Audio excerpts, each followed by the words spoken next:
what did that get us? What did going high get us? We allowed this thing to fester when we should have been condemning it from the get-go. You know, like I'm done going high. You know what I mean? I'm done going high. The 10th year of Donald Trump's narrative being the dominant political force in American life. Right.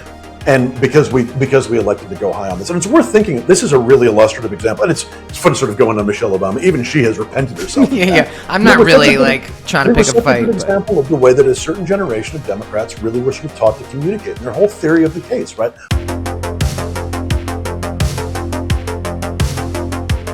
All right, let's get right into it. Welcome back to another episode of What Do We Do Next? I am genuinely thrilled to have this conversation today with Frank Spring because he's the kind of guy that makes me feel better every time he talks because he's smarter than me and more educated than me and has a lot of really great stuff to say that I hope will make you feel better too. So let's get right into it. Frank Spring is a founding partner with Altum Insight, a public sentiment research firm dedicated to understanding the deep narratives that drive people's attitudes, values, and behaviors.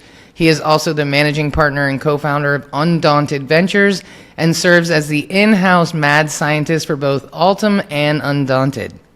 He has held senior roles with progressive campaigns and candidates on both sides of the Atlantic for more than 15 years, during which he spent more than a decade developing the unique science-based method Altum and Undaunted employ to understand how to build and understand political narratives. He lives with his family in his native New Mexico, where he eats green chilies every single day. So let's get right into it. Welcome to the show, Frank. Thank you so much for coming on today. Really appreciate it. Thank you for having me. I'm so glad to be here. Well, likewise. The honor is all mine. I assure you. I wanna. I read a little blurb about Altum, but can you explain to me, like I'm a 13-year-old. What does Altum do?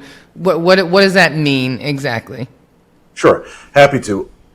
The basis of Altum is to understand the stories that we, all of us, tell ourselves that form our identities and drive our behavior. And what I mean by that is humans are obsessed with patterns. The ability to understand patterns, to say this thing is like that thing and not like this other thing, is a thought process that's how we have survived. It's been with us. One of the first thoughts we ever had as a species that could be described as a cogent thought was this pattern. And it's because we need to understand our world. The world is full of information. Things are always changing. The world throughout most of our history as a species has been an unpredictable and chaotic place. And the more we can predict what's going to happen in it, the more safe we feel and the better we are at responding to it. We can plan, we can build, we can do all the things that humans do. Stories are a kind of pattern in a sense. Stories are the result of a pattern. There's a lot of literature, there's a lot of scientific literature on the effect of stories on the brain and the role that stories play in societies. So there's a lot of cognitive neuroscience here, a lot of behavioral psychology here. I am not a cognitive neuroscientist. I am not a behavioral psychologist. I come out of politics. So all health and safety warnings that apply somewhere in this conversation, there's going to be a neuroscientist and a behavioral psych whose heads are exploding somewhere while I'm talking. So with all apologies to them, I'm going to violently compress books and books and books worth of research here.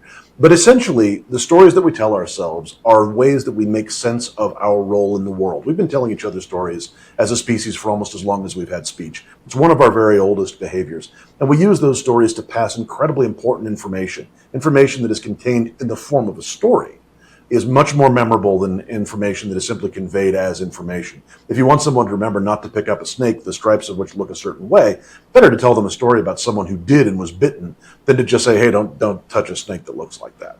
That might slide out of their brains. The story is going to stay with them. And we use it to convey information. We use it to establish group norms. This is who we are. We all believe these things are important, and this is what we do in the world. And we use it to pick who we like as our leaders. Someone who tells a good story is someone that we like and trust. So that is a very significant compression of a lot of the behavioral science on story. And all of this has to do with the actual chemical effect that stories have on the brain. The reason I'm talking about the brain when I talk about what Altum does is that's where you have to start if you want to understand how humans construct an identity. Our identities are among other things, a series of stories that are layered on top of each other that we tell about ourselves, how our lives have gone, what's happening in our communities, what's happening in our different groups. Humans are obsessed with groups. We survive by being part of groups. We group up with each other. So, what is this group's relationship to that group? Why is it the way that it is? Stories provide context. The human brain loves context. It craves context. And we invent stories as a way, and tell ourselves stories and tell each other stories as a way of providing context for the world that helps us understand who we are and what we're supposed to do next. So that's the sort of basis of both Altum and Undaunted. And if you want to think about these two firms, the easy way to distinguish them is at Undaunted, we help people tell their own stories using all this science. And at Altum, we figure out what stories other people are telling themselves. And we have a method of individual deep interviews. So it's not like, if you think about the way that in politics we gather information, most people know about polling, most people know about focus groups. This is very different from that. It's much deeper. It takes longer. It's a longer and slower process, but the nuances that you get out of it are significant and they're powerful. And ultimately, what we're trying to do is to figure out what stories are people telling themselves. So I'll give you a very quick example. One of our first projects last year in 2024 was we wanted to figure out what story a group of people, in this case it was Montanans, and we can talk about why we focused on Montanans if you're interested, but we wanted to figure out what story Montanans were telling themselves about democracy. Did they all understand democracy to mean the same thing? Did they all believe the same story about what was happening with democracy? Spoiler alert, they did not. There's quite a bit of disparity in understanding what democracy even was, much less what was happening to it and who was responsible for that and so forth. So that's the kind of work that we do, is to get into what are these basic and fundamental stories that shape people's identities, that build into their political identities and drive their behaviors. So last year we ran a bunch of studies, all of which were designed to get to the bottom of those stories, and we learned a bunch of other stuff along the way as well. Yeah, you've shared some stats with me in the past that really blew my mind, like the most Googled search on the election day and things. I just shared that with a friend of mine, and she was like, "I can't even process this information." It's a truly terrifying piece of information. That is not research that we did. That is the important thing about our research is that you have to put it into. It exists in context, right? All of these other organizations are doing different kinds of research. There's still classic polling. There's still focus groups out there. There's still that particular study of what was the most Googled thing on election day. I can't remember the firm that did that. I'm sorry, whatever firm did that. Thank you for having done it. Yeah. Which revealed that the most Googled thing on election day at 1 p.m. Eastern time was, did Joe Biden drop out of the race? Now, that is a truly terrifying piece of information. And it's important to sort of think, if you're trying to build an understanding of the stories that people are telling themselves, it's important to know that a bunch of people went to that ballot box not knowing who was running for president on the Democratic ticket. And that really gives you a sense of how disengaged, and that was a very common theme we found, just how disengaged a lot of Americans, even Americans who vote, right, how disengaged they were from the political process. In politics, we have had a tendency to think if you don't vote, you're disengaged. If you do vote, you're engaged. That flattens the spectrum considerably. Again, I'm doing my colleagues a little bit of a disservice there. We've always known there's some nuance, but the idea that someone could turn up to the ballot box not knowing who was on the ballot is just not something that I think a lot of people in politics think of as a possibility. Well, I mean, listen, I voted a number of times in my very short life, and I didn't know a vast majority of the people who were on that ballot. Now, I knew the big ones, but there was a lot of people that I didn't know. So to me, that doesn't sound crazy at all. Now, presidential election, different bag of wax. And it's the top of the ticket that really makes it. You certainly, right. I would love to tell you that every time I go, I know every single judge that is standing for re-election. Right. I do not. And this is a good example of kind of, stories and identities. There's just even in the simple act of voting, which is one thing that we do every once in a while, there's so many decisions that we have to make that would require so much information if we were to take each case, each single decision we have to make, and treat it like, I'm going to decide on this. I'm going to think about it. I'm going to get all the information. I'm going to get all the data, and we're going to figure this out. There's just no way you could do it. For a single ballot would just fry your brain. There's just no way you could absolutely know it. I'm sure that, again, somewhere out there is someone who does this kind of research, but for the most part, we just don't have the ability to do it. And so we develop heuristics. We develop these patterns, these kind of cognitive shortcuts, if you will, to help us understand, okay, I like this person and I don't. And incidentally, the biggest cognitive shortcut is still party identification, right? Mostly, people identify with a party, and if someone's running as a D or an R, you're going to vote for them. because that identity is your shortcut. It keeps you from having to think too much. The brain hates to make hard decisions. The brain loves things that are easily put into context. I know what this information is. I know what to do with it. I can move on to something else. Absolutely hates things that have no context that it has to think a lot about. That takes energy. It takes time. It takes focus. You don't want that. You want to be able to categorize things quickly and then move on from there. And that's why these stories are so fundamental to understanding who we are and how we make decisions.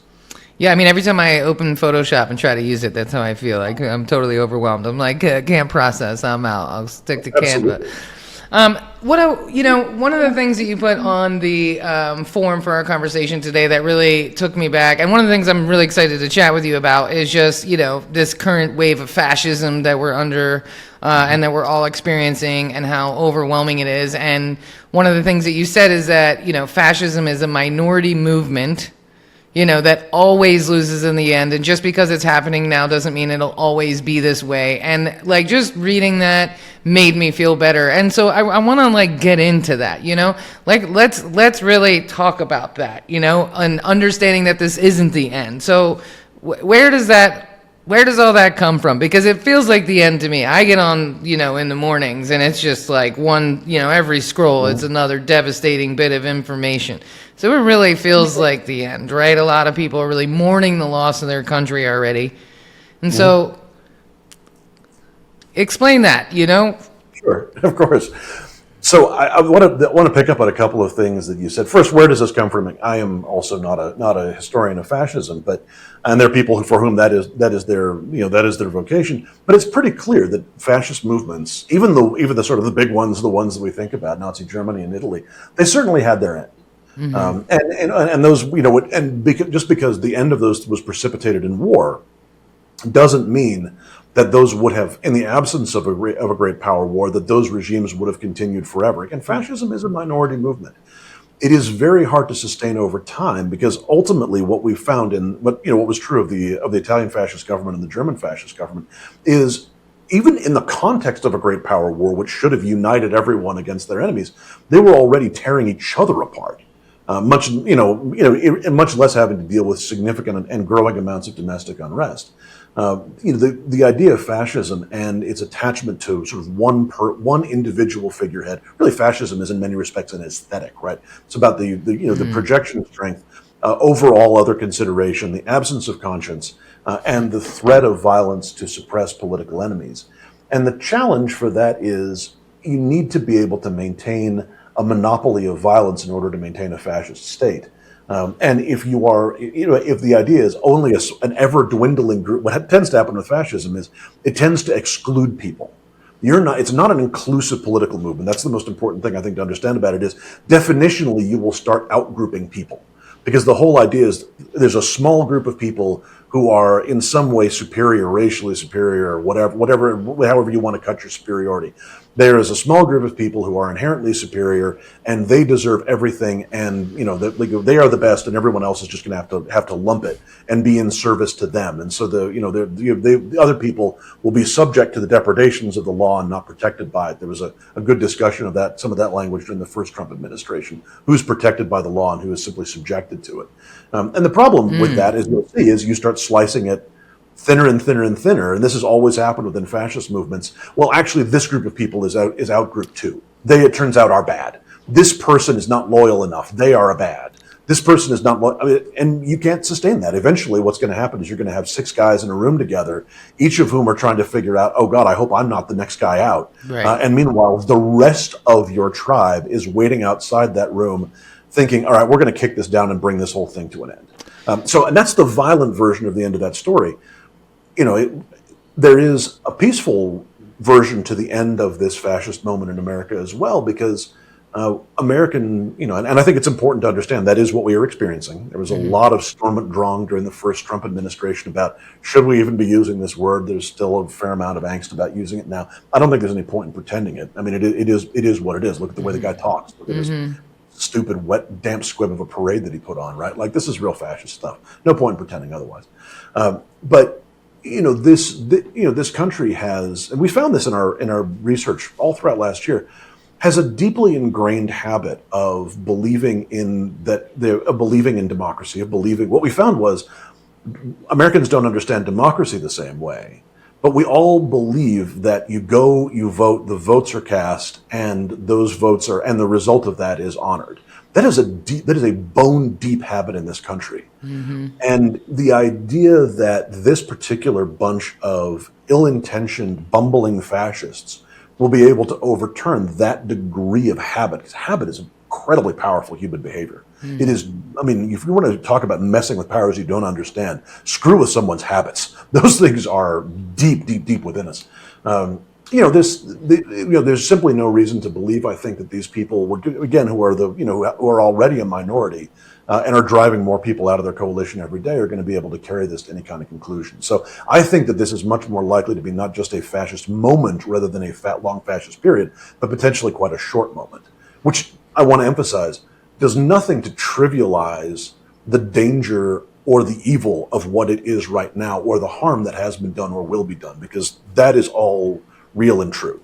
But I think it's one of the ways when we sort of think about, oh God, what do we do? Your device, you mentioned that every morning you scroll. Your device is designed to do that to you. Your device is designed to hack your attention, to make you feel bad, specifically. Right. Just keep doing it as a form of what we usually use social media and scrolling for as a form of emotional regulation. The data on this is very clear. And so it's designed to make you feel bad, so you stay on it. This is the same thing with cigarettes, right? Like what do cigarettes make you do? They make you want another one.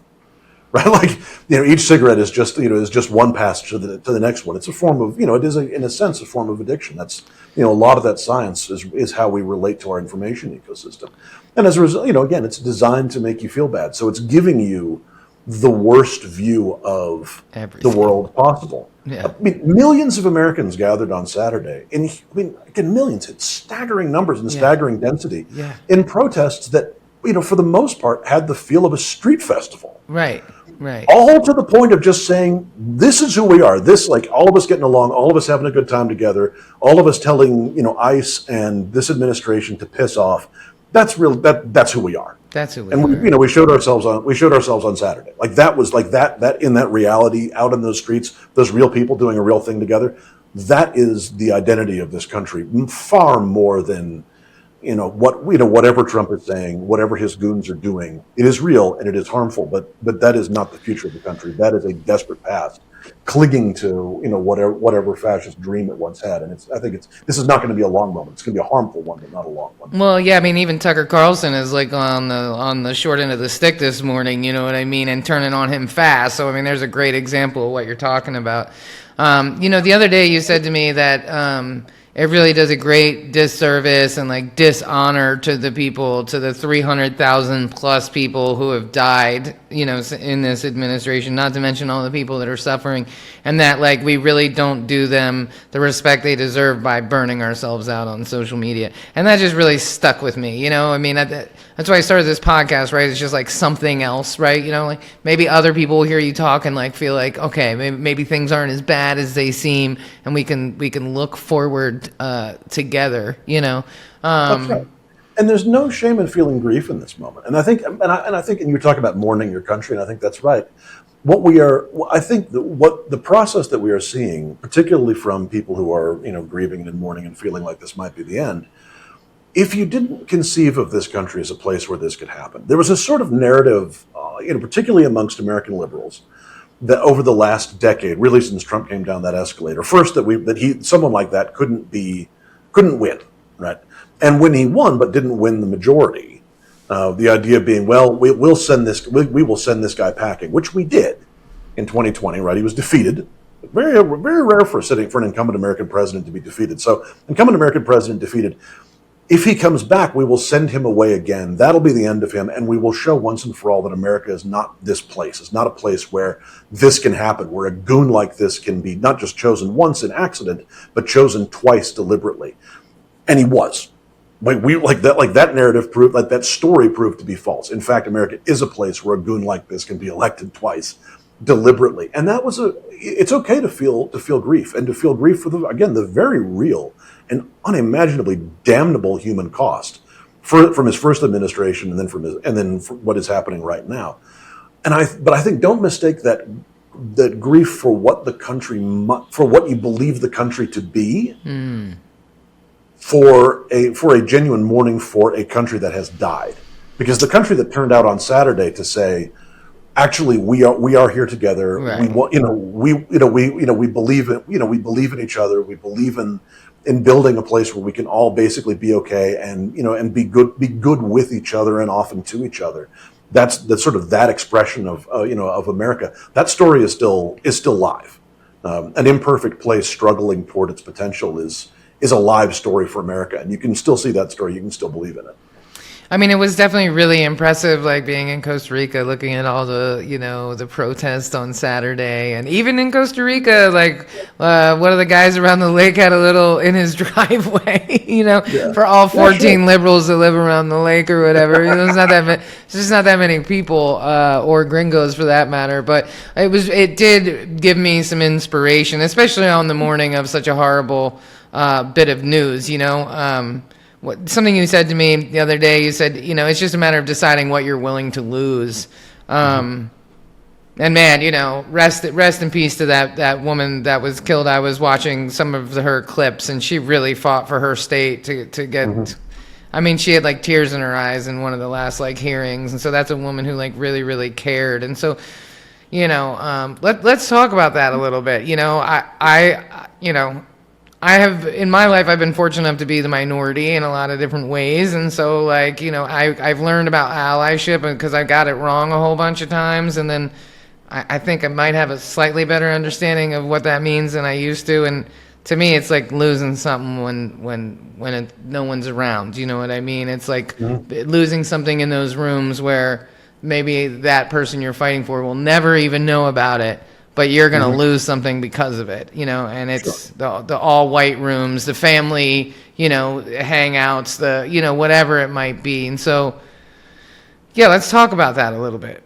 Yeah. I mean, there's never been a fascist movement that hasn't been defeated because there's never been a fascist movement that was defeated by anything other than people who are willing to risk something and give something up. It always involves that. And this is not an original thought to me. I'm borrowing from various historians on this, because the essence of fascism, its goal and requirement is to beat you down, not just to make you afraid, but to make you exhausted. And they do a reasonably good job of that. I won't lie. Again, it's okay to be tired occasionally, right? But the point is not that you never get tired and never get afraid. The point is that fascism needs you to stay there. There's no point in just feeling like there's just no point, that there's nothing to be done, that it's just it's not worth it, or it's too, if you understand that you may be called upon, not that you will, but that you may be called upon to risk something at some point down the line, and understand what that is and what you're prepared to risk and what you're prepared not to, that I think can help you feel a little more agency and help put the whole thing in perspective. And so what I mean by that is there are some people who are in a position where the most they can risk, the most they can give up is money, right? Of their finances, right? The thing that they can do is they can donate to good causes. That has a really powerful effect. I mean, one of the things that we see in this is one of the reasons why it's also really important to have a good sort of clear-eyed assessment of exactly how damaging and villainous this moment is, because it's important not to underestimate that for all the reasons that you would expect. But it's also really important not to overestimate it either, because what we are seeing is we still have a working court system, and people need to, and lawyers have to eat, and their expertise still needs to be rewarded. So one of the things we saw that in the first administration, we're seeing it in this administration is trying, I think, to figure out how comfortable it is simply telling the courts law doesn't apply to us anymore. But so far, that actually has not proven to be the case. They're like a kid trying to get out of homework. Oh, well, we know you told us to, but you didn't say that you had to do exactly this, right? Like they're playing, but there's a lot of playing with language and trying to weasel out of stuff. But so far they haven't said, yeah, you told us to do it and you can go fuck yourself. Right, that's the moment when we really have gone into a different phase of American fascism, where the idea is the courts simply have no ruling. Right now, they're still trying to figure that out, I think. And for as long as that's the case, and that may be the case during the entirety of this presidency, I think there's a good chance that it will be, where the courts are still kind of a check. There are organizations that are going to need to pay lawyers to file an endless barrage of lawsuits to slow this thing down and to achieve the results that we need to, and so forth. So, what you might be able to give up is money to support that, or even, or even leaving aside the legal thing, money for mutual aid. People are impoverished. They are left without support. They are, whatever ends up happening with the big, beautiful bill, a lot of people are going to be left without the means of life. And we are going to be called upon as a country for a great national mutual aid project to, to pool resources to make what we have available for people who don't have that. In better days, that would be called a government. But that's what we have government for. But we're going to have to do that ourselves as a backstop. So it may be that the thing that you can give up is money, and that really is okay. Mm-hmm. It may be that the thing that you will need to risk is time and energy. These are again a lot of the functions of a fully functioning state, the kind of country that we all want to live in, are going to devolve to volunteers for a while, and that is a thing that people can do. So, and it may be that people are in a position to give up themselves. And one of the things that we're seeing is the beginning signs of a flourishing of more community-based volunteering and more community-based activity. It's one of the reasons I really like things like the protests on Saturday, because it brought people out, and there's a chance for people to meet each other and to sort of build on that desire to do a thing. So that's, maybe you're talking about your time.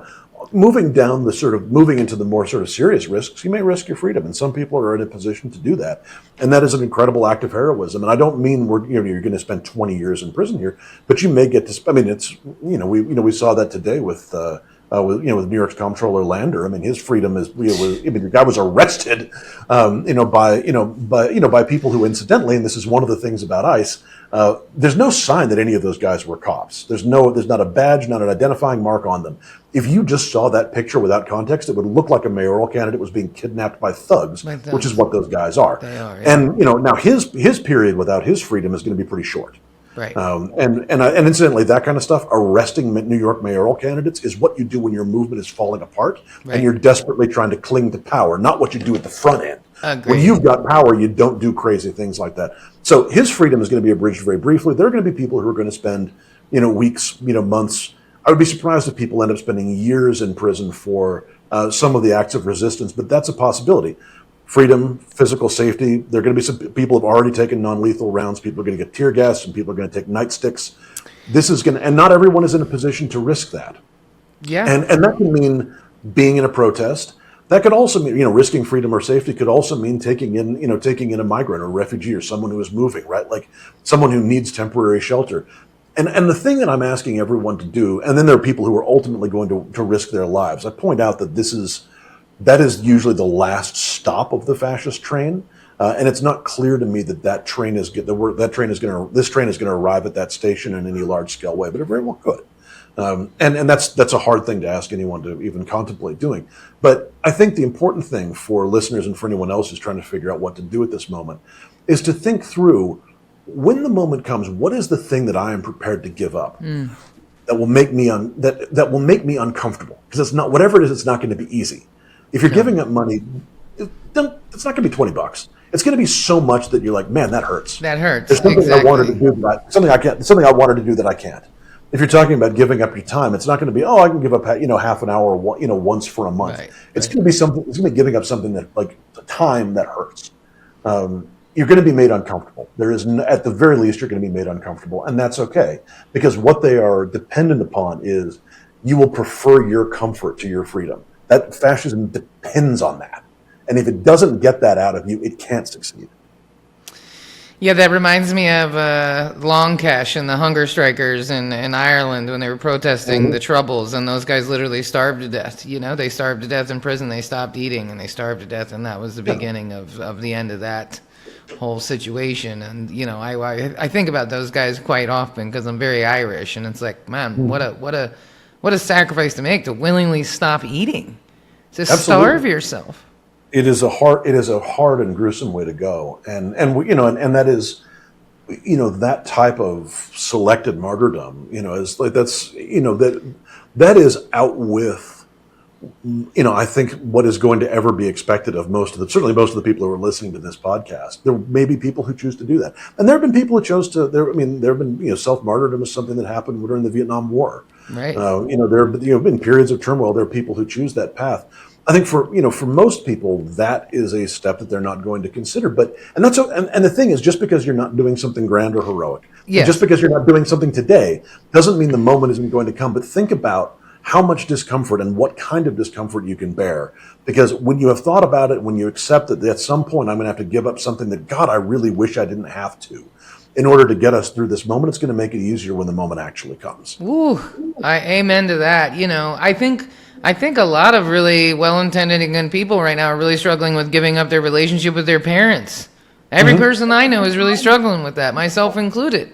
Right? My dad's been brainwashed by Fox News over the years, and like, there's, you know, I value my relationship with him, and so it's, you know, I try to avoid it, but it's very conflicting. And for a lot of people, they're just saying, I'm just not going to talk about it. And, you know, I have friends who have come to me and said, you know, I feel like such a piece of shit. I'm not out here like you are. I'm like, no. We're not comparing resistance. You know what I mean? I don't have any kids. I'm an old spinster. You know what I mean? I got a lot less to lose. I'll talk shit to ICE in an airport, but that doesn't mean that that's what you should have done. You know, like, I don't think that anybody else should do what I do, or one resistance is bigger than the other. But at some point, we all are going to have to give up something that's important to us to be on the right side of things, you know, because like those guys that starved themselves, you know, I mean, that's a huge thing, but that also like really had a lot to do with ending the Troubles, a religious war where like people who look like each other were throwing bombs in the streets at each other, and those 12 guys, that was, you know, that made a huge difference in that timeline. So, you know, one person really can make a difference, and that difference, I mean, I like that you said that it could be money, it could be time, it could be whatever. You get to decide, but it really feels like this is where we are now, you know? You got to do something. What do you think, how do you think we got here as far as like, you know, the Democratic Party and failing to listen to Americans, and, you know, how did we get here? That could be the subject of an entire podcast series. I tend to give long answers. I will endeavor to make this one short enough to comprehend. But I mean, there's one data point I want to give you right off the top. When the way that we measure quality of life in this country, when you sort of think about the cost of living, what does it cost to have a life, the way that has tended to be measured, the way we tend to measure that would show that the cost of living has increased significantly over the last 50 years. But the standard measurement actually is close, like basically what you're measuring there is something like subsistence. To actually live a middle class, what used to be thought of as a middle class life, a comfortable life, a life where you have savings, where you, in the event of some kind of economic shock, you've got, a few months to, where you're going to be okay. You're going to be able to turn yourself, you're going to be able to turn on access to information, right? The idea, like in the sort of conventional way of measuring cost of living, cell phone coverage, internet is still considered a luxury in some of those measures. Right. That is, access to the internet is not a luxury. It's the water we swim in now, right? Like if you don't have access to data, you're not participating in society. So like that is an essential thing. So, if you think about that, about having access to, information and data, if you think about, again, some of the comforts that we would again describe as basically a pretty middle class life, that the amount that it takes to build that life has doubled in absolute terms in 20 years. It is one of the most explosive growths of cost in the history of the Western world. It feels like 10, honestly. Yeah, I mean, right. and a lot of it's accelerated in the last 10. Right. Like, but in the last, so that period goes over 20, and it was already accelerating. And the stuff that you need, the essentials of life, right? Not just kind of what we thought of as, as luxuries and fripperies. Like if you look at the cost of the essentials of life in the 1970s, for example, versus, luxuries then versus the essential stuff. The essentials, housing, childcare, food, transportation, those were all pretty cheap. And, televisions and tech were expensive, right? Luxuries were expensive. Right, a car. Yeah, exactly. That has flipped. Right, like you can get a television for nothing now. Crazy. It costs absolutely nothing to get one of those damn things. Try getting childcare for an affordable price anywhere. Right, you can get a 70-inch TV. TV. Which one would you prefer? Yeah, would you prefer? Do you want your 72-inch television, or would you rather have, know that your kid is going to be, taken care of by people who are, who are ready, who are up for it, who, will treat them with the, the respect and the, affection and the investment in their development. That does not, that you as a parent would expect. That does not come cheap. And honestly, like daycares that barely meets the standard of keeping them safe doesn't come cheap. So, all of that stuff, like that all we was just looking at a very different data set for a new project yesterday. And we were sort of looking at like how we break down what issues people care about. Because in politics, we love to talk about what issue do people care about, as if someone is wandering around thinking, I am contemplating the economy today. Like, it just doesn't work that way. No one thinks about that. They think about their lives and they think about the things that are controlling them or that they can control. That really is kind of it. Like, are things being done to me, or am I doing unto other things, and how is that affecting me and my mood and my feeling, and how does that affect my relationship with my family and this group and that group, right? That's the identity stuff. And if you break out, but we had this list of data, and there was the economy, and there was, childcare, and there was, elder care, and there was healthcare, and there was education. Hello, dog. So looking at this data set, we had people who were thinking about the economy, right? And we had people who were thinking about elder care and child care and health care and education and a bunch of other stuff. And in this data set, this wasn't a what's the most important thing to you, or what's the only thing you're thinking about. People could mention a number of things, right? You could say, I care, I'm worried about the cost of living, and I'm worried about crime, and I'm worried about it. You could just however many things you wanted to say, you could say them, and this system would record them. And what we found was, if you break all of those down into cost, if you pull cost out of all of those, so I'm worried about under the economy, break that out into, I'm worried about the cost of living versus good paying jobs, paid leave, all the other, which is all important stuff, but break out kind of like making money and put everything into the pot of spending. And so that's one category is making money, and one category is spending money, and then you've got all the other stuff. So cost of healthcare. What are you worried about in healthcare? Are you worried about its quality? Or are you worried about its cost? All cost. All cost. For childcare, are you worried about its quality, or are you worried about its cost? All cost. Elder care, same thing. If you made cost its own sort of its own possible thing that people were thinking about, that was 78% of the total. The total 78% of the people that we mentioned, or that we in this data set mentioned, talked about cost. And for most people, that was the only thing they talked about. Nothing else even came close. Good paying jobs were 17%. Everything else was a fraction after that. Like, safety was 1%. Social and political issues is how we categorized it, which would be like, women's right to choose, or, any of these other really important stuff. That was like 2%, right? Like, this is from 2024. This was during the election. The single thing, again, most people didn't even mention multiple things. There was one thing they wanted to talk about, and that was, it is too goddamn expensive to be a person anymore.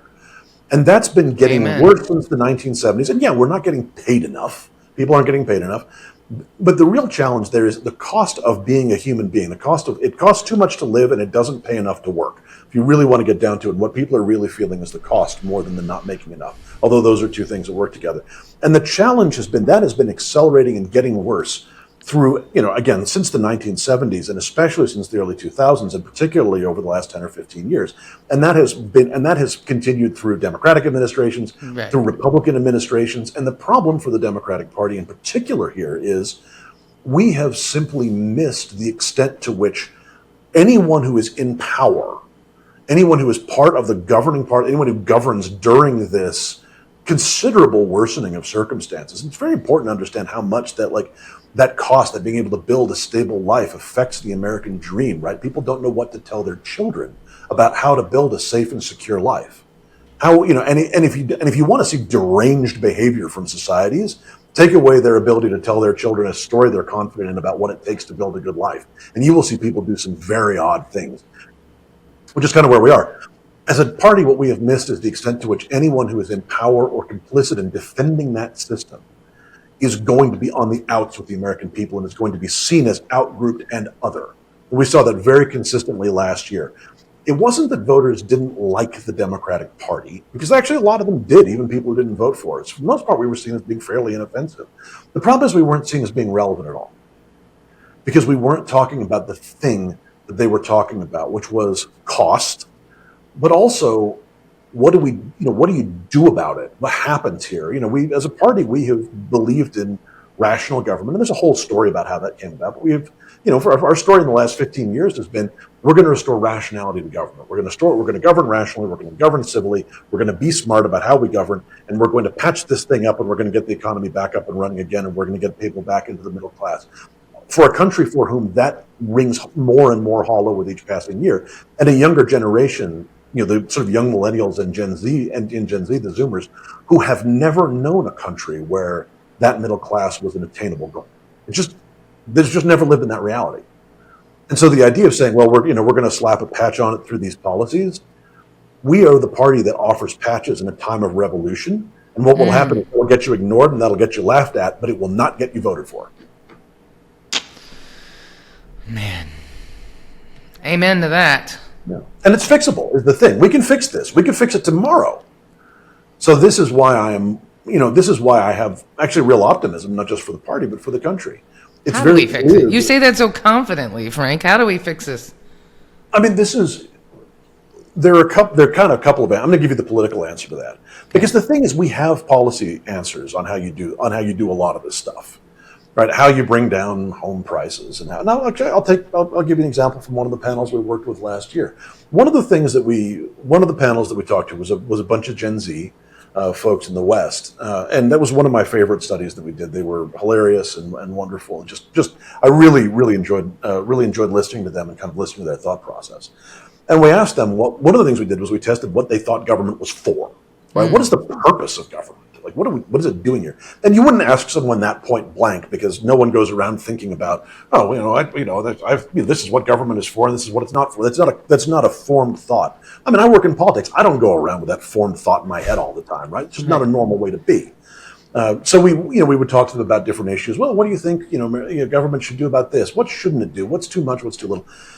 And what we found on the simple subject of housing was their solution, and this would come from Republican identified people and independents and people without partisan identities and Democrats. Government needs to pay to build more houses. It needs to give young people money for down payments for those houses, and it needs to federally cap the price of housing by zip code. That was their solution to this problem. That is the most outright.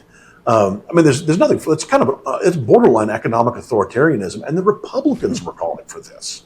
Right, somewhere, George Will is rolling over in his grave, right? Like this is way outside the old Republican Party.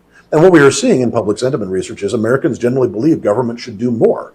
Like that is flipped for the first time since Reagan. More Americans believe government should take a stronger role in doing things in society and in the world than they believe, than believe it should do less. Right, those numbers are passing each other now. So we really are at kind of this inflection point. So when I sort of wave my hand and I say we have policy solution to this, I don't necessarily know if I believe in all three of those things, although I don't think they're bad ideas. But it's not like we're out of ideas on what to do about housing. It's not like we're out of ideas on what to do about bringing down costs. And for that matter, if you want to look at an example of how to fight inflation and bring down grocery costs, look at the government of Spain, which the only one to survive its election during the pandemic and inflation period, because they put price caps on things like eggs, and they bought a bunch of necessities like grain, and essentially created a government strategic reserve to keep prices low. We've done these. It's a lot of the stuff we did during the Great Depression, during the New Deal, right? We've done things before to control the price of consumer goods, and to lower the price. And the other thing is, government can just do stuff. It is not beyond the realm of possibility for governments to put together really high quality daycare that you could just send your kids to. Right. It's certainly not beyond our capability to do it for regular schools. In many places we do it now, and we could do it again, right? This is settled stuff. What we have missed is the political will to do that, because in 1986, Ronald Reagan said, the most you all know me, youth, that know that I think the most frightening words in the English language are "I'm from the government and I'm here to help."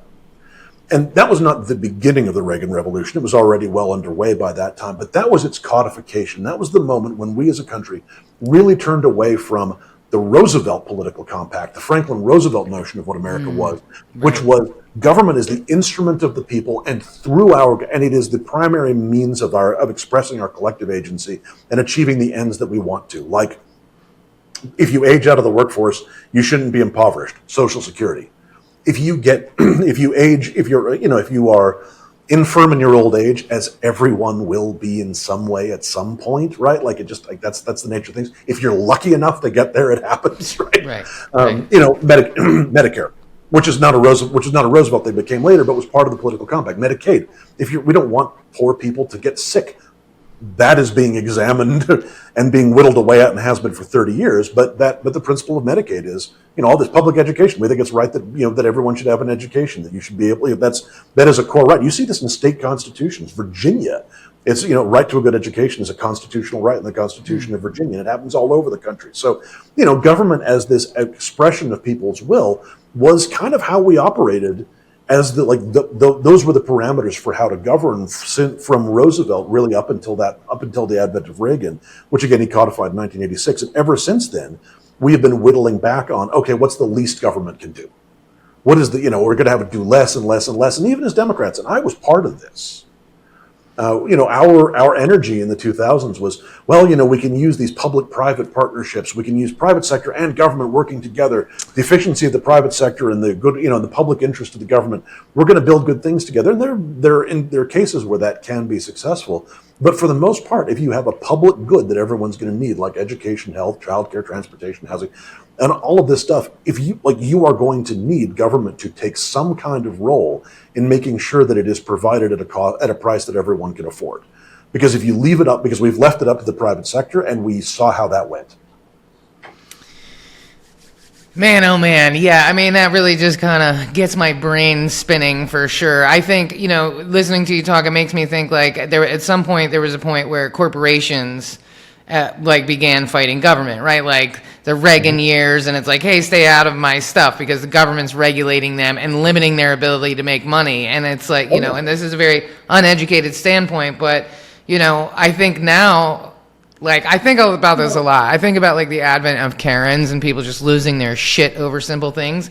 And I think it's because it's these corporations have gotten so big that we need protection from them, and the extended warranty is never going to be redeemable. And I think that's why people are losing their minds. So you're like, I did what I was supposed to. I went to college. I sucked it up for this idea of a better life later. I spent all this money on this thing, and it's supposed to be some accountability, some security, a warranty, and it's never good. And so people are just losing it over coffee that's not hot enough, because it's not the coffee, it's the bigger picture. And it's now we're kind of looking at the government hey, save us, man. Why are you letting the Elons and these billionaires of the world run everything? Because that doesn't represent us at all, and so I wonder if that has something to do with this shift. It's people over profits instead of profits over people, which is, I feel that's all there is. Living in Costa Rica, you really see it. I go to a restaurant, they bring you one drink, you'll never see them again. And you're like, hey, man, you'd make more money off of me if you would just... But then it's wait a minute, not everybody's number one goal is to make more money. Mm-hmm. And that what a concept. For huge profit and that thirst for efficiency, right? That has had an enormously destabilizing effect on the American lived experience. And it's a joke, but this is the smallest example of it, but the concept of shrinkflation, right? It's sort of it's a funny word, it's a funny portmanteau, but you're charged the same amount for less, right? The bag that used to have 6 ounces of chips now has 5, right? That's what that amount that is on the part of a corporation. That amounts to a capital strike, right? What it's doing is it's saying, I am not going to give you, I am withholding my value from you, although I expect the same amount from you. We don't, as consumers, have the option to say, okay, I'll give you 85% of what you're charging me because you're giving me 85% of the product, right? That's not an option for us. You pay the price they name or you don't get it. And that's a very small example with that bag of chips, but we have seen this as part of American life over and over again is, this tendency within capitalism, and particularly this phase of capitalism, to ask, what is the least that I can provide at the highest possible price that I can get away with? And it's not because there is some Machiavellian, certainly there are a lot of assholes involved in this, but it's not because there's some Machiavellian figure sitting in the background, my brilliant plan for super capitalism that will immiserate everyone is finally coming to fruition, and twirling his mustaches. That's not what's happening. This is the structural imperative of shareholder capitalism, is it is going to produce the least version of whatever profit, service or product it can imagine, whatever the lowest and cheapest version of that is, consistent with still being able to sell it at the highest price the market will bear. And the only thing that we can do is the only thing that we have to defend ourselves against that is, wouldn't it be great if we had some entity? It's not going to be a private entity. Wouldn't it be great if we had some entity that we all could individually give our agency to and say, you know what, you're in charge of keeping these assholes off of us and keeping them honest and preventing them from doing shit like this. And an entity like that exists. And for the last 40 years, it has been engaged in a vigorous exercise to see how little of that it can get away with doing and still be considered a government. And I think we have reached the end of that particular period and experiment. Man, it's a lot to think about, Frank. I want to jump off topic a little bit because it's really been sitting with me since we spoke last week. We were talking about immigration and the three different types of people that fall under their opinions on immigration, and that information that you gathered. And I've really been sticking with that since we talked last week because it really resonated with me. And then as soon as I got off with you, I got on social media and there they were just creating more chaos. So I want to, because it really helped me kind of understand, right? Because we're looking at everything happening, the No Kings protests. A lot of it is because of ICE, right? Like I think if ICE didn't exist, 12 million people wouldn't have been on the streets on Saturday. But a lot of people are like, hey, enough is enough. And so can we talk a little bit about those data points that you found about immigration and the three types of people? And because I feel like what that does is give people a talking point to go back to their families with and have something valuable to say to help fight this fascist regime that we're underneath, but with points that are going to validate the other person's experience. Absolutely. So I'm happy to talk about those three. So these are the three types of person that we found who were concerned about immigration. There's a fourth of people who weren't concerned about it, right? What we found, and again, this was across our different panels. We used a bunch of different methods to get this stuff. But what we found was, there were these three primary groups of people that were concerned about immigration. We're going to leave the people who are good with immigration, good with migrants, we're going to leave them to one side for a moment. And that was a not insignificant number of people, by the way. There was a good, solid constituency that was immigrants are welcome. America's a country of immigrants. Right. We're good. We're fine.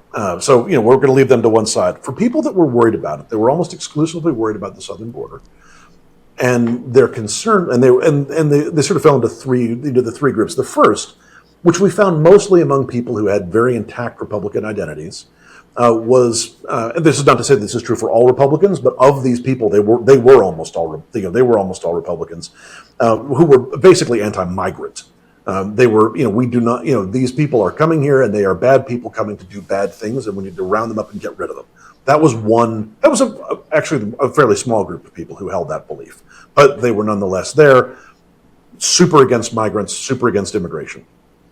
There was another larger group that we found in Republicans. We found in people who didn't have a strong partisan identity, what you might call independents, and then in Democrats. And those were people that weren't anti-migrant. They were cool with migrants. Migrants are welcome, but they felt like the southern border was out of control, right? That like the problem is the system is out of control. There are so many people coming across, and we don't know who they are, and we don't know what they want, and we don't know, we don't know what they're going to do, and we have to get the system under control. Now, whether that was based in reality or not, that was their perception of what was happening. So they weren't anti-migrant, and they certainly were not particularly in favor of mass deportations, let's say. But what they wanted was we have to know who's coming in. I think they just envisioned something that I don't really think is particularly true, of just waves of people just coming across and kind of dispersing into America. Right, like Deer Creek at a fish show in 1997 when all the hippies pushed down the fence to get closer to Jesus or whatever was happening. Exactly. Yeah, that is a fantastic reference, a classic one for moments like this. That is absolutely wonderful. And that's exactly what they envisioned. So they just, we just want people to go in an orderly fashion so we can process them. So they really were sort of anti-chaos, right? Mm-hmm. Rightly or wrongly, they were anti-chaos. And then there was a third group of people that was almost exclusively amongst people who didn't have partisan identities. So these were independents. And they didn't actually have a view on immigration or the southern border at all. But they were worried about it because a lot of Americans were upset about it. We were clearly, they said, I'm worried because it's divisive. It's got us at each other's throats. Everyone's very upset. So clearly, whatever is happening there, it's got to stop so we can get people calmed down and we can all get on the same page. And that was a really interesting constituency of people who really, their sort of conceit of what America was supposed to be is, well, we're all kind of getting along and we're all pulling in the same direction. And that if we're arguing with each other vociferously, then whatever we're arguing about must be bad because it's dividing us. And that really revealed a a superpower that Republicans have had then used against Democrats for years, because all they have to do to activate that constituency of voters and get them worried about an issue is get mad. And just get mad and stay mad. If you sort of think about the role of something like Fox News, that's really what it has been there for. And a lot of social media plays that now. It gets people mad, it keeps people mad. And therefore, this is a really important issue that a lot of those voters were really thinking about. And their sense was, America's just not in a very good way. And they're distrustful of Biden. They're distrustful of the presidential administration because, people were, if they were doing a good job, if the administration was doing a good job with that, well, then people wouldn't be so mad, would they? Right. Now, this is what things like the No Kings protest and, the New York City comptroller getting arrested and, Senator Padilla getting roughed up by, ICE goons, or people going to El Salvador to chart, Americans and others legally here being sent to this foreign gulag. That is also people being upset. And that is also people being divided. And what we're seeing with Trump on immigration now is he had a prohibitive advantage on immigration when he was elected. I mean, this was a strength for him, one of the sort of tentpoles of this. And he has lost that. Americans have turned on him on immigration. And the groups that are turning on him are those two, the anti-chaos people and the anti-divisive people, and the people who are worried about division. Because to the anti-chaos people, this looks chaotic. And it is. It's unspeakably chaotic. It's stupid. We're sending away people that we weren't supposed to send. We're, impoverishing farming communities because we've rounded up all the people who actually do the work. Just one act of stupidity. And again, those people don't care to see elected officials roughed up and arrested either. This is not what they voted for. Exactly. Especially conservatives. I like to think. And I think, particularly in the people that belong to that second category of conservatives, where, there's still a kind of lingering belief in some kind of institution. They haven't fully gone into the Republican Party as simply an extension of Trump himself. And for the people who are worried about division in America, that we wanted us to get along, they're less happy than they were before, because we're even madder. At least people weren't out in the streets about this, 3 years ago. Now we're out in the streets in our millions. So Trump has really lost this. And this is another point. Be very skeptical of any Democrat who tells you, well, we don't really want to talk about immigration because, ordinary people don't care about that. We need to be talking about the economy. First, you can walk and chew gum at the same time. We do need to talk about the cost of living and the fact that it costs too much. We've just got done talking about that here. That is really important. But also, you can talk about moral outrages and how bad this administration is at doing stuff. Because I would like to think that, to a certain degree, there is distress over the damnable human cost and the sheer immorality of the way that deportations are being carried out. But mostly it's the oafish and cartoonishly stupid way that it's happening that has got people pissed off. And simply protesting and yelling and talking about the excesses of that is actually a great way to drive this guy's numbers into the tank. And to deprive his party of the political capital that needs in order to advance this agenda. So be very cautious of people who say we shouldn't be too confrontational on the subject of immigration, or really almost any other issue, because the mere act of being confrontational actually works to our advantage a lot of the time. The idea that it doesn't, that it turns people against us, is a strange myth that might have been true 40 years ago, but has not been true for a very long time. Yeah, you said the other day that we're bringing facts to a feelings fight, and I just you have so many things I wrote down the other day. I was like, God, this is so good, and it's absolutely true. I woke up the other day. We love to do that. Yeah, I got really mad at Michelle Obama the other day. I get it; it was a little displaced, but I'm like, fuck going low, fuck going high, fuck going high. What did that get us? What did going high get us? We allowed this thing to fester when we should have been condemning it from the get-go. I'm done going high. You know what I mean? I'm done going high. 10th year of Donald Trump's narrative being the dominant political force in American life. Right. And because we elected to go high on this, and it's worth thinking. This is a really illustrative example, and it's fun sort of going on Michelle Obama. Even she has repented herself. Yeah. I'm not really trying to pick a fight. It's an example of the way that a certain generation of Democrats really were sort of taught to communicate, and their whole theory of the case. Right? We love to bring facts to a feelings fight as a party, like nothing. And it's not just the Democratic Party. I've worked with progressive political parties abroad. We all do this because at some level, part of what we believe in is good government. And, policy is based on, evidence-based policy. It's based on reason and facts. And that's all really good. But the policy, unless it is a window into what kind of person you are, policy is irrelevant to most voters. Now, there's some policies there's some ways to use policy to show the kind of person you are. For example, if you are running for governor of a state and you want to make some kind of universal child care pledge, you can say universal child care for absolutely everyone, full stop. That's going to be the priority of my administration. And that tells people something about the kind of Democrat you are.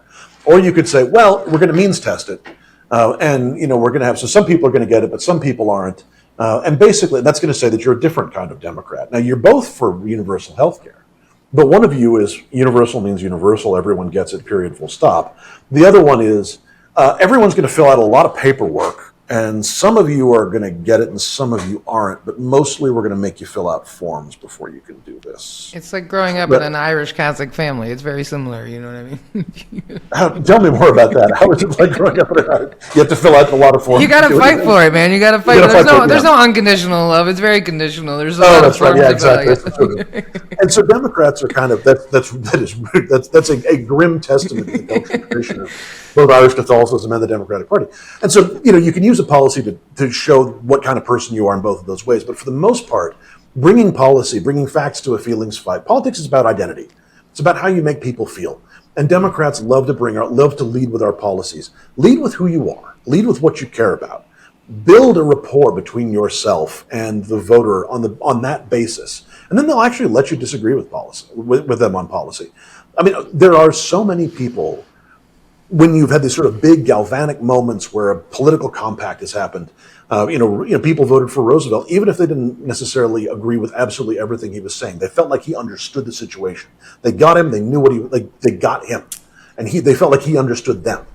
Right, that was the sort of critic, and Reagan too. I mean, to give credit where credit was due, he made a lot of people feel like he understood the story they were telling themselves, what was happening in their lives, in their communities. They might not have agreed with him 100% across the board on a lot of his policies, but they were going to let him do his thing, right? And you see this occasionally. People will grant politicians enormous latitude to do their thing if they understand why they want to do that thing. And they have to get to know you first before they get to know their policy. So we love to bring facts to a feelings fight as a party, and we have got to stop doing that. And the other thing is, we love to, as a party, we have been, obsessed again with this idea of evidence-based government and civil and reasonable government. That what our sort of theory of the case has been that what Americans really want is they want polite, civil, reasoned government. What on earth made you believe that? What in the last 20 years suggests that that's what Americans want? What since the year 1994 has suggested to you that civility and rationality are going to be the dominant themes in American government? It is, in fact, Americans want this is the dominant sort of theme coming out of our panels, and you can see this in public sentiment research. They want someone who's going to do something. As the systems in which we live get more and more precarious, they want someone who's going to take a strong action. Well, and that's how he got in, right? That's how we got in. That's what we were looking. We ran a tracker toward the end of last year that was measuring what personality traits people ascribe to these candidates. And the tool we used allowed them to. We just asked, "What do you think of this? How would you describe this person?" Right? Just that was kind of it. How would you describe Donald Trump as a person? How would you describe Kamala Harris as a person? And the tool that we used allowed them to say whatever they wanted to, and then we sorted those into some broad categories. And what we found was she led him across the board on honesty, on competence, on empathy, on all of this other stuff, and he led on courage and strength.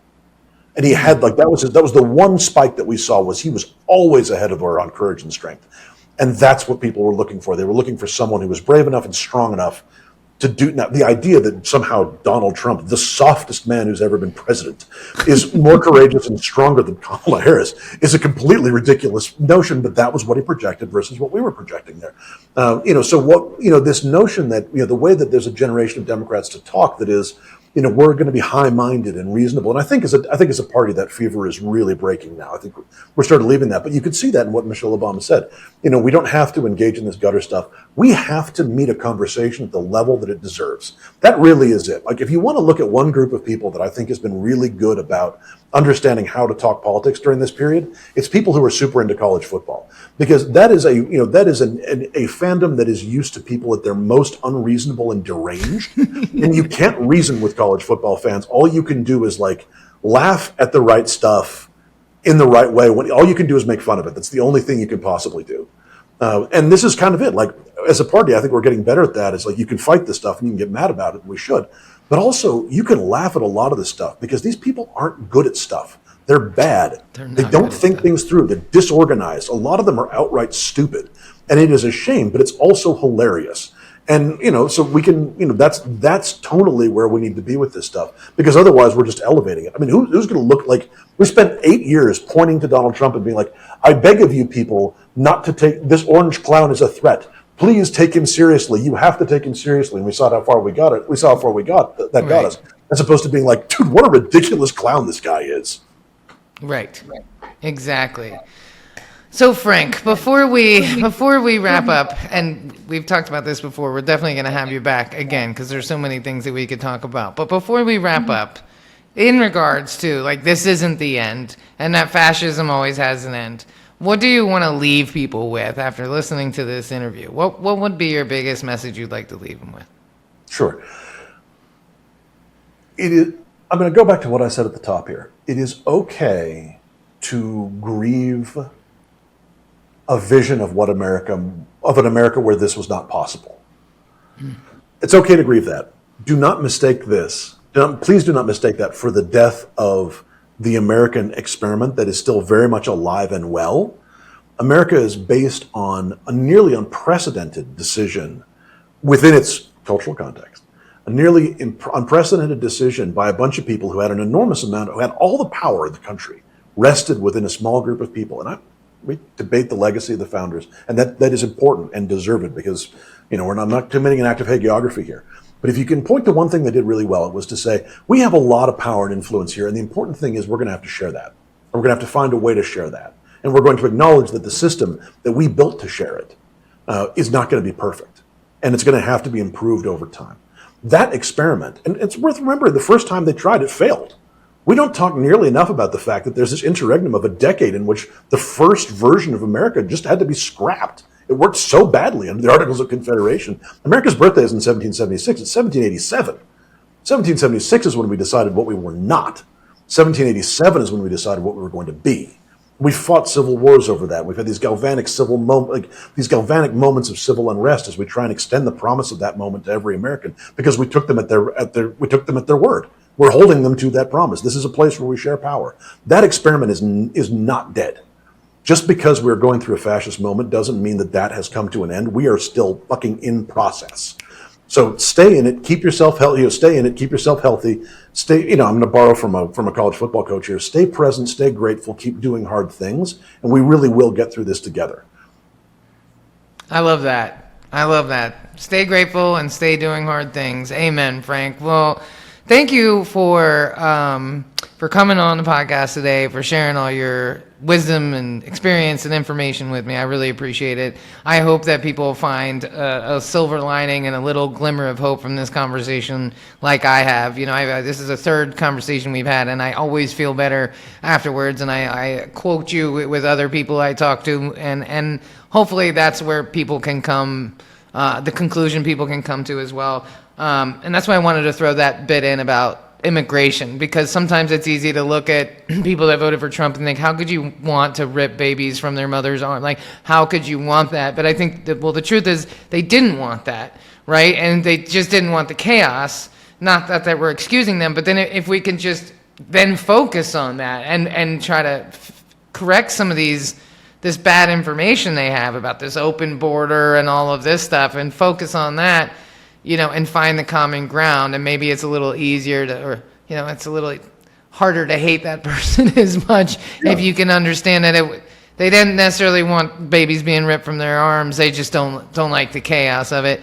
And I think everybody could feel that way a little bit. There's a lot of noise about the border. I don't know it, right? I got friends in Texas that are like, hey, listen, I'm a farmer. One of my clients yesterday, she said, I have friends who were held at gunpoint and their farms were burned by illegal immigrants. So I was like, okay, well, everybody has a different lens. So I get it, you know what I mean? But at the same time, how do we move forward? Because a lot of those, immigrants are also working in those farms, and a huge part of the livelihood of those same people. So both of those things can be true at the same time.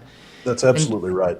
And trying So forgive me, but I know we're wrapping up here. The border is a generations-long failure that takes that that includes Democrats and Republicans, and ultimately is 100%. a failure to invest in sufficient mechanisms to give people an orderly and timely hearing. For a long time, America has been a place that would take in refugees. I mean, it's in our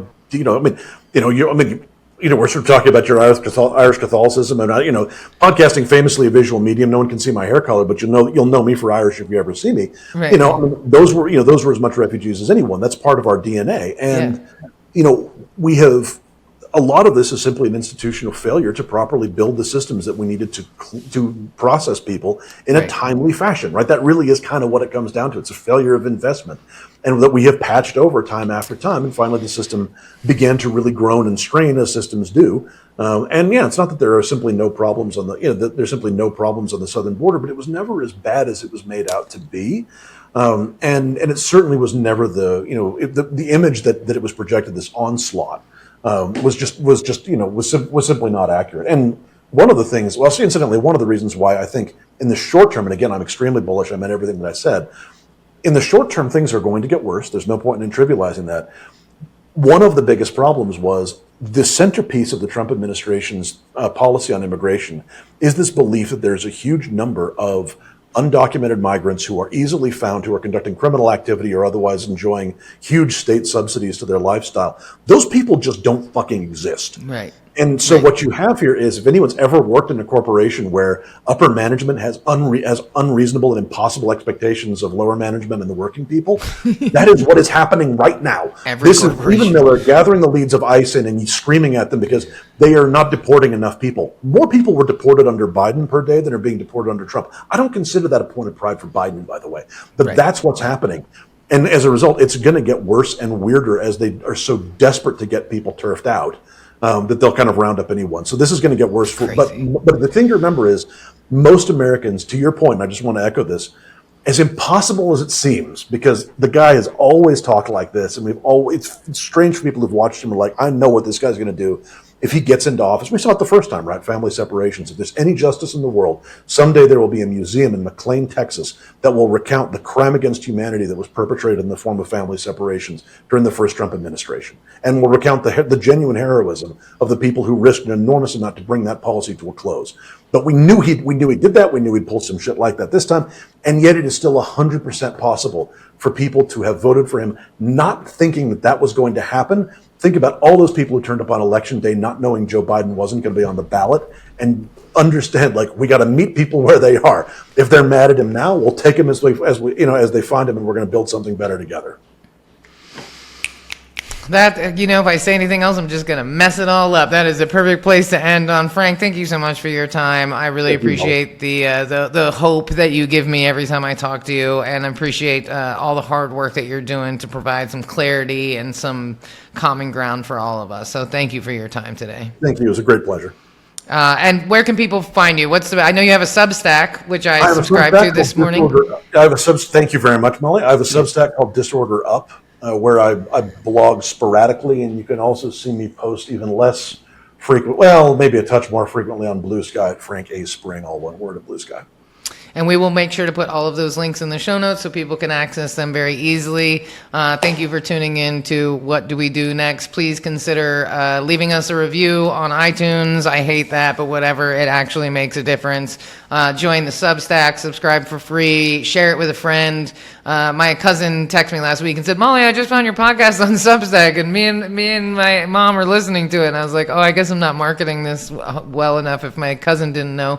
But it's nice to be heard, and we appreciate all the donations and memberships and things like that people have given so far. It's all gone towards paid advertising. We actually hit 2,000 downloads, so we're in 2 episodes, and I've been in the business long enough to know that's a win right there. So thank you to everybody who's tuned in. Thank you, Frank, and we will catch you on the next one.